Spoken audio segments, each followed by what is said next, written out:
Dos niños entran a almorzar y encuentran el infierno. Es el 10 de julio de 1967, poco después del mediodía, en una casa tranquila del Medio Oeste. La bebé sigue tomando el biberón sobre una manta blanca. Pero su madre ya no responde. En el dormitorio frontal, la cama brilla roja.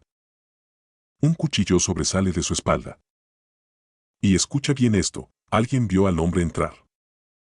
También lo vio salir. Entonces, ¿cómo demonios desapareció sin dejar un nombre?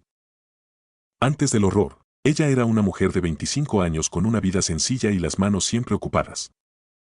Nació el 20 de enero de 1942, en un pequeño pueblo del Medio Oeste. Se casó en 1961. Tenía 3 hijos. Un niño de 4 años. Una niña de 3. Y una bebé de apenas 3 meses. Su esposo trabajaba operando equipo para una agencia estatal de empleo. Ella llevaba la casa, la ropa, las comidas, los horarios, lo normal. Y eso es lo que golpea más fuerte. No estamos hablando de una noche de bares ni de un callejón oscuro. Estamos hablando de una mañana de verano, en su propia casa, mientras colgaba ropa para secar. La mañana del lunes 10 de julio de 1967 arranca como cualquier otra. Su esposo la besa antes de irse a trabajar. Afuera, el cielo primero está cargado. Luego abre. Se ve esa luz clara de después de las nubes. Los dos mayores van al patio trasero a jugar. Ella sale un momento para vigilarlos y colgar la ropa en el tendedero. Y aquí te dejo 2 detalles que parecen pequeños, pero no lo son. Semanas antes, recibe una llamada obscena. Un hombre le dice, ¿dónde has estado? Ella cree que es una broma. No lo era. Y otra cosa, su número ni siquiera aparecía en la guía. Ahora guarda eso. Porque todavía falta lo peor. Poco después del mediodía, los niños entran a buscar a su madre. Y lo que ven cambia a esa familia para siempre. A plena luz del día, alguien ya está dentro de la casa. Y nadie lo detiene. Eso es lo que vuelve esta historia tan enferma. Poco después de las 12 del mediodía, los 2 niños mayores entran para almorzar. La bebé está acostada sobre una manta blanca, tomando su biberón. Ese detalle me destroza. Porque todo alrededor de esa bebé ya se estaba rompiendo y ella no podía entender nada. Su madre no aparece. Los niños la buscan. Caminan por la casa. Tal vez la llaman. Tal vez repiten mamá más de una vez. Hasta que llegan al dormitorio frontal. Y ahí está. Boca abajo sobre la cama. La colcha empapada en sangre. Un cuchillo clavado en la espalda. El niño de 4 años hace algo imposible de escuchar sin quedarte helado. Saca el cuchillo del cuerpo de su madre. Luego él y su hermana salen corriendo, gritando que su mamá está sangrando. Piénsalo un segundo. 4 años. 4. 2 vecinos oyen los gritos y responden. Corren hacia la casa. Entran. Y se encuentran con una escena todavía peor. La joven madre no solo ha sido apuñalada. También está atada con corbatas en las manos, el cuello y los tobillos. Otra corbata le llena la boca como mordaza. No hay señales claras de lucha. No hay una casa destrozada. No hay robo. Aquí es donde todo se rompe. La ambulancia la lleva al hospital local. Pero llega muerta. A su esposo lo llaman para que vaya al hospital.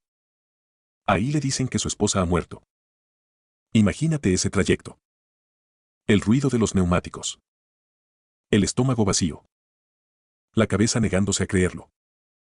La autopsia fija la brutalidad con números fríos. 4 puñaladas en la espalda. Las 4 penetran los pulmones. Muere por hemorragia interna. Y no hay evidencia de agresión sexual. Un médico forense diría después que, en su opinión, el asesino era un loco o un pervertido que se asustó y entró en pánico. Tal vez. O tal vez eso fue exactamente lo que quiso que pareciera. Macrohawk, porque ahora llega la parte que nadie entiende. Varias personas vieron al sospechoso antes de que todo estallara. Alrededor de las 11 de la mañana, vecinos ven a un hombre extraño, pero llamativo, cerca de la casa. Un Ford Mustang oscuro estacionado en la zona. El hombre es blanco, bien bronceado, de unos 1,73 a 1,78, pelo castaño rizado, cuerpo robusto, entre 20 y 25 años. Lleva camisa a cuadros marrón y blanca. Pantalón oscuro. Guapo, dicen algunos. Raro, dicen todos. Y no se queda en el coche. Según los vecinos, corta en diagonal por el jardín delantero. Entra a la casa. Y sale poco antes del mediodía. Como si supiera exactamente a dónde iba. Como si hubiera calculado el tiempo. Escucha bien lo que pasó después. Los investigadores creen que entró cuando ella estaba afuera, colgando ropa. Y que ella volvió antes de lo que él esperaba. Si eso es cierto, entonces hay una pregunta espantosa. ¿Cómo logró controlarla tan rápido, sin gritos, sin pelea, con 3 niños dentro o cerca de la casa? La respuesta posible es una pesadilla. Los detectives creen que pudo haber amenazado a la bebé para obligarla a obedecer. Y si eso pasó, entonces esa llamada obscena de semanas antes deja de parecer una broma mala. Empieza a sonar como vigilancia. Como prueba. Como alguien que ya estaba mirando desde antes. Pero espera. Porque el retrato hablado iba a desatar cientos de llamadas. Y aún así, nadie terminó esposado. Un dibujo. 500 llamadas. Y ni una sola detención. Aquí es donde el caso empieza a pudrirse. Con la ayuda de vecinos, un detective arma un retrato hablado del sospechoso. Cuando la policía lo hace público, pasa algo brutal. En solo 4 días entran unas 500 llamadas con pistas. 500. Nombres. Parecidos. Rumores. Corazonadas. Gente segura de haberlo visto. Gente jurando reconocer esa cara. Y aún así, nada. Nada que aguante. Nada que cierre. Nada que lleve a una puerta golpeada de madrugada con una orden de arresto. Micro-OK, eso ya sería frustrante. Pero lo que viene ahora es todavía más raro. Porque el móvil nunca aparece. No hay señales de agresión sexual. No falta nada de valor en la casa. No parece un robo. No parece un ataque pasional claro. No parece, tampoco, un crimen improvisado por completo, porque el hombre entra, sale, y en medio deja una escena atroz con una calma que da miedo. Entonces, ¿qué era esto? Una teoría dice que fue un depredador sexual frustrado. Otra, que era un intruso que entró a robar o husmear, se topó con ella antes de tiempo y entró en pánico. Pero hay algo que no me encaja. Las corbatas. La mordaza. El control. Eso no huele a puro pánico. Huele a alguien que llevaba una idea en la cabeza. Y no olvides la llamada. Unas semanas antes del asesinato, ella llama a su esposo al trabajo. Le cuenta lo ocurrido. Suena el teléfono. Ella atiende. Una voz de hombre dice, ¿dónde has estado? Ella responde que estaba dándole de comer a la bebé, pensando que quizás era un amigo haciendo una broma. Y entonces él contesta, pensé que tal vez estabas. Y remata con una obscenidad. Nadie volvió a llamar. Ese es el detalle más perturbador. Una sola llamada. Como si hubiera conseguido lo que quería, escucharla. Confirmar quién era. Saber cuándo estaba en casa. Medir su reacción. Y lo que nadie te cuenta es esto. Su número no figuraba en la guía telefónica. Claro, pudo ser un número equivocado. Pudo. Pero si fue un error que cayó con precisión aterradora sobre una mujer que acabaría asesinada en su casa semanas después. La familia quedó hecha pedazos. Nunca regresaron a vivir a esa casa. Una de sus hijas, ya adulta, siguió viviendo en la zona. Pero jamás volvió a pasar en auto frente al lugar. Ni una sola vez. Imagínate la fuerza que hace falta para vivir cerca del sitio donde empezó tu vida. Y aún así no poder mirarlo. Y décadas después, cuando esa hija ya pasa de los 50, consigue por fin un expediente grueso del caso de su madre. Espera respuestas. Espera algo. Pero entonces entra una nueva sombra, un hombre de otro estado la llama y le dice que el retrato se parece a un criminal serial conocido, muerto en prisión en 2011, acusado de varios asesinatos y otros delitos. ¿Era él? ¿Otro monstruo que anduvo libre demasiado tiempo?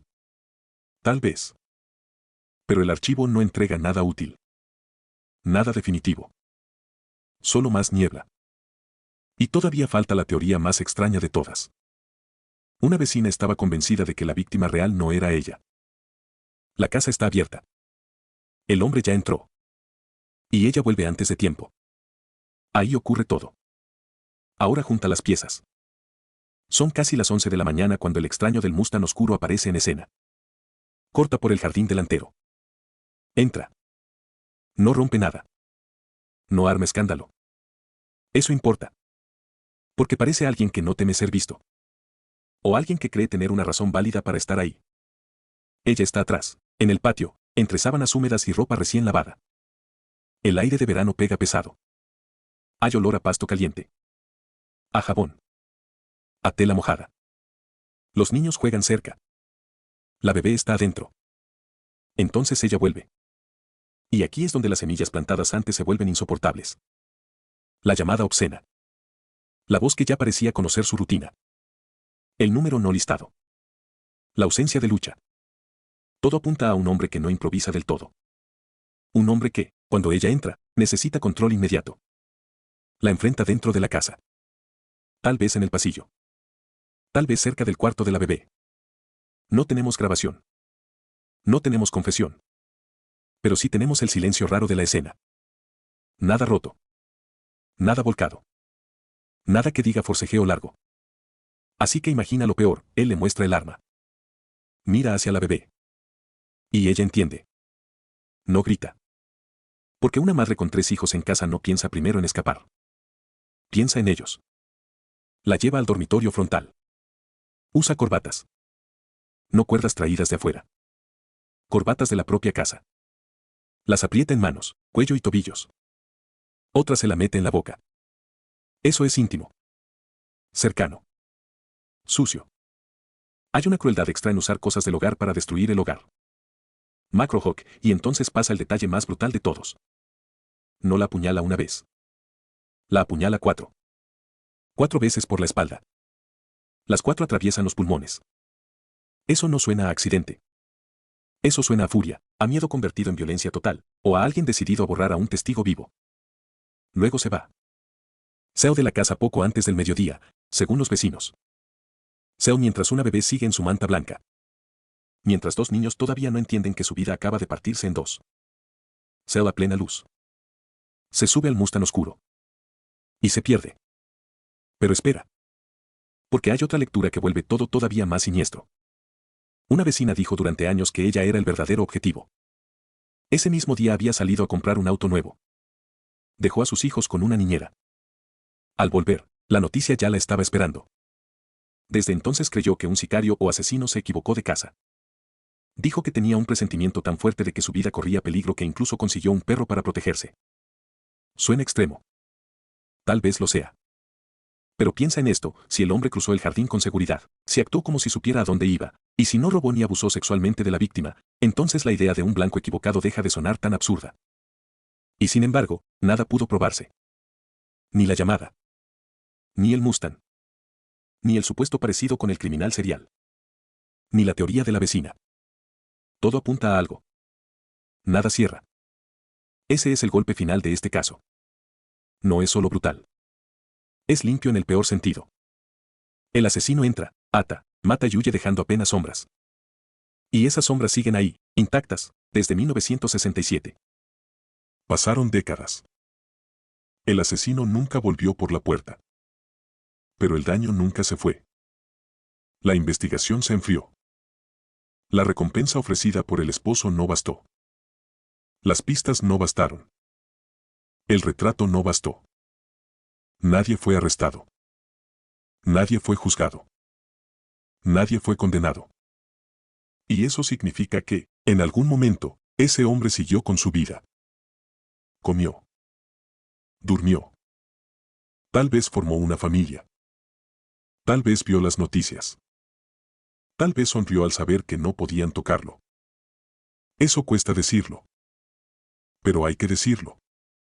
La familia, mientras tanto, quedó congelada en ese mediodía.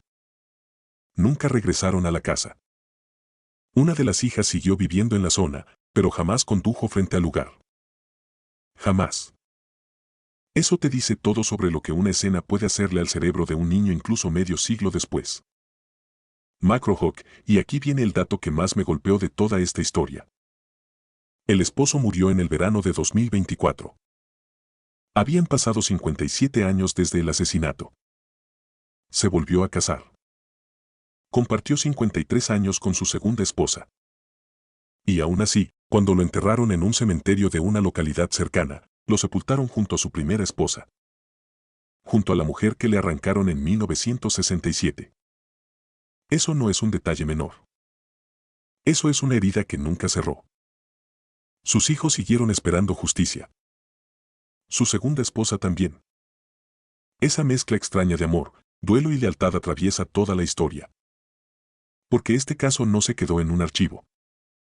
Se quedó sentado a la mesa de esa familia durante generaciones. ¿Y los sospechosos? Siguen siendo sombras. El hombre del Mustang. El autor de la llamada obscena. El posible criminal serial mencionado décadas después. O el fantasma de un asesinato por error, si la vecina tenía razón. Todos encajan un poco. Ninguno encaja del todo.